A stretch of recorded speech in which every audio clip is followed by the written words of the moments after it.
Hey guys, so I am reading, or rather listening to, while I'm reading The Decline and Fall of the Roman Empire by Gibbon, I'm also listening to Interpreting the 20th Century, the Struggle over Democracy.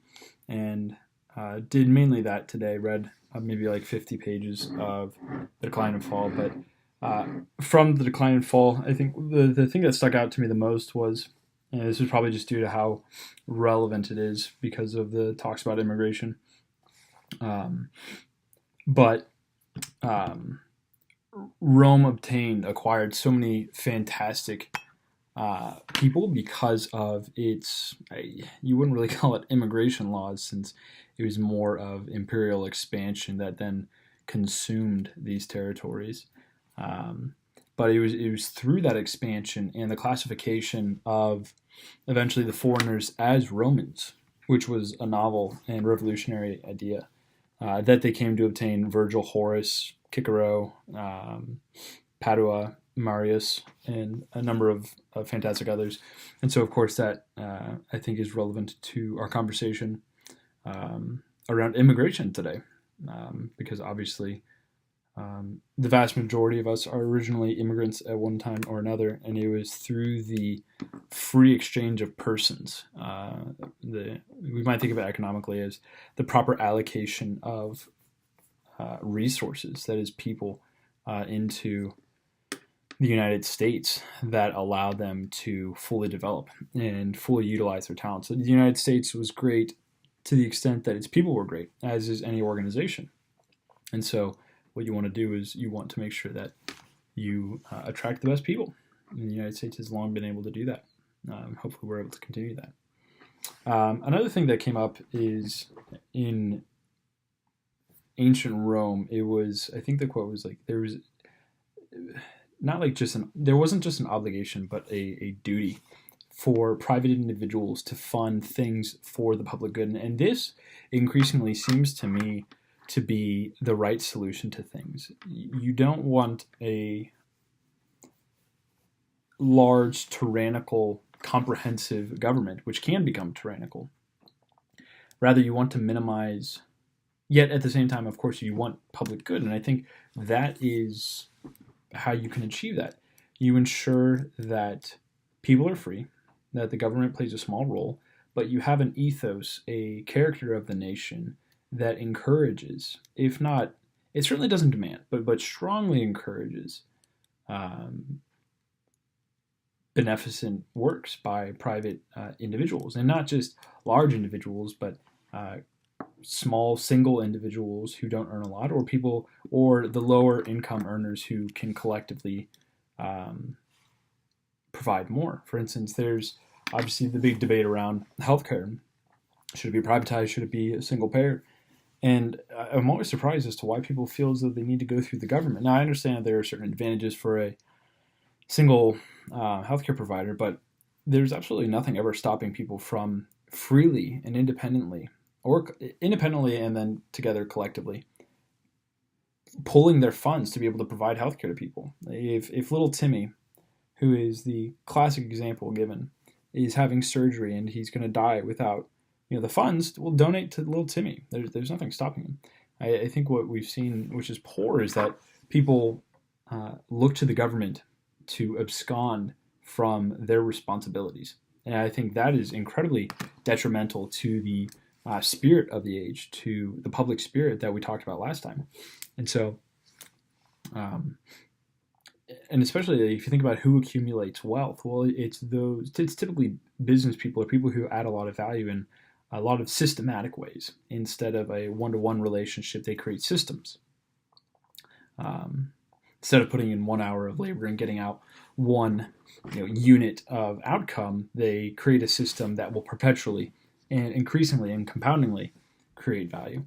And so, when we're talking about value, really, we're ultimately going to measure that in money. And operating in a capitalistic system, then the thing to do is for the public to just be aware of, I suppose, like, where that money is going, and then if they find it imprudent how the money is being spent, then they can take their resources elsewhere. Now, this demands, I think, sufficient competition for people to have legitimate alternatives. Obviously, you're not going to be able to, in effect, mutiny or, what's the word?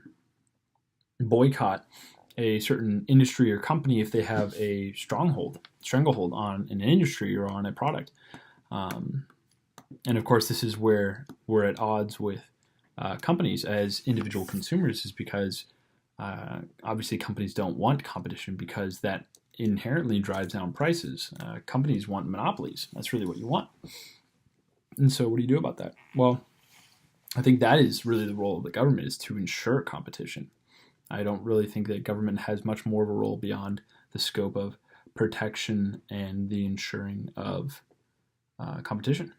Now, I don't know a ton about that at present, but I hope to learn. And to me, that seems to be the structure that best guarantees individual rights, best promotes individual responsibility, and best guards against the possible devolution into a tyrannical state. Let me see what else do I have here. Public works, yep. Marxism quelled by private interest, helping employees. Yeah, it was interesting. In the audiobook that I was mentioning, The Struggle Over Democracy, he was talking about how Marxism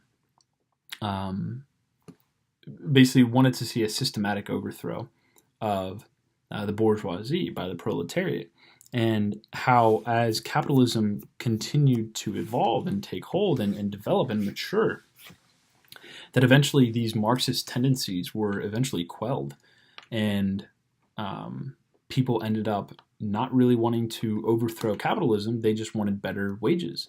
And so you see the pacification of the people. And whether or not that's a good thing is a matter for debate outside the scope of this video. But again, I think this actually can bolster the idea that you don't need a systematic change, and that capitalism has been such a wonderfully conducive system toward the end of prosperity. It's unbelievable. I mean, the amount of reduction in global poverty over the past 50 years is just unprecedented in the long arc of humanity. The level of prosperity we enjoy now is just unbelievable. Most of the people who complain about it really just are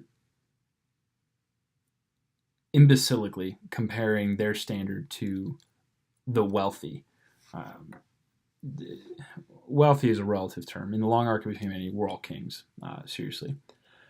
But yeah, I thought that was interesting. And it seems as though increasingly so much is driven by economics. Like slavery in the United States originated not from malice or racism, not fundamentally. That eventually took hold after the original cause, which was really economics.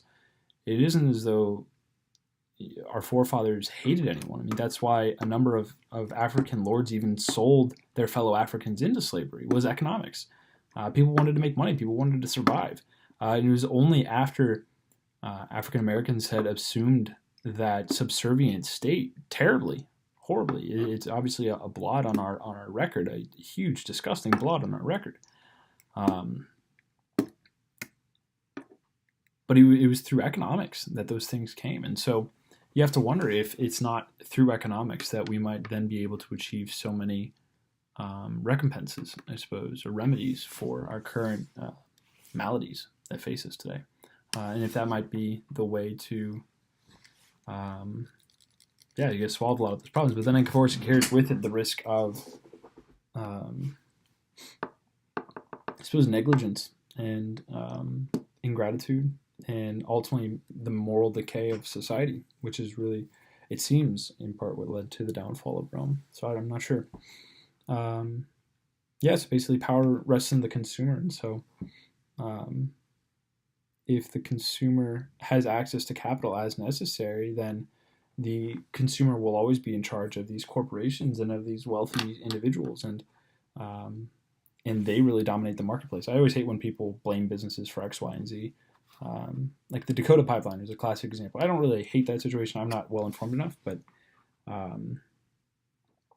it's like, why are you getting mad at the company supplying it? Get mad at the people who are demanding it and putting it there. If there was no demand, there would be no supply. People go where the money is. People always get mad at corporations, but corporations are just macrocosms of the individual. The individual is a microcosm of larger affairs. People think they're virtuous. People usually aren't virtuous. They're usually just impotent. They usually don't have the power to enact their vice. I think it's the Ring of Gyges that talks about this, that if you are then given the power, you too will soon realize how corrupt you are.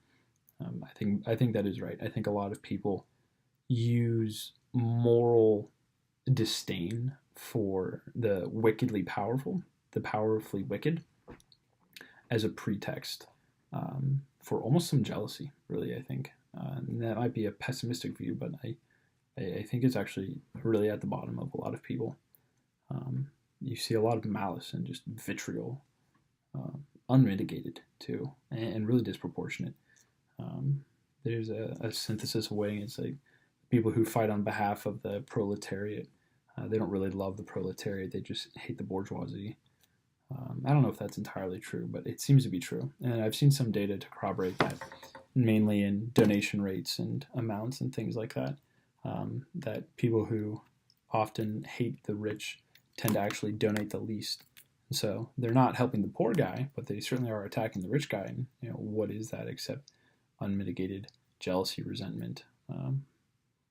Because there are few classes of person who are more unsubstantiatedly, unjustifiably ridiculed or undefendedly, how do you say that, than the rich. Like everyone just beats on the rich, and the rich don't care. They just keep making money.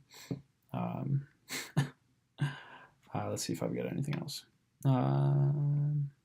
Yeah, and so again, going back to the companies, yeah, the consumer can be in charge if they've got access to capital and there are no artificial props, i.e. the government, to stand them up. I don't know too much about the financial crisis. I know a lot about poor lending. Thomas Sowell has a book on this, actually, I think. But part of the problem is the government artificially propping up organizations to have a free market, to allow for the free flow of resources and allocation of resources that have alternative uses, which is the basic definition of economics. You have to make sure that people can live and die accordingly. The free market is much like evolution. And if you're going to artificially impose certain supports or penalties, then in some ways you almost get what we have like with idiocracy, the removal of threats, and then you have a perversion in the system. And certainly everyone suffers as a result. Let's see. Yeah, and so those are all the notes that I had from the books. Yeah, anyway, the audiobook's really good, and of course, the book is really good. So I strongly recommend checking both out. All right, have a good one.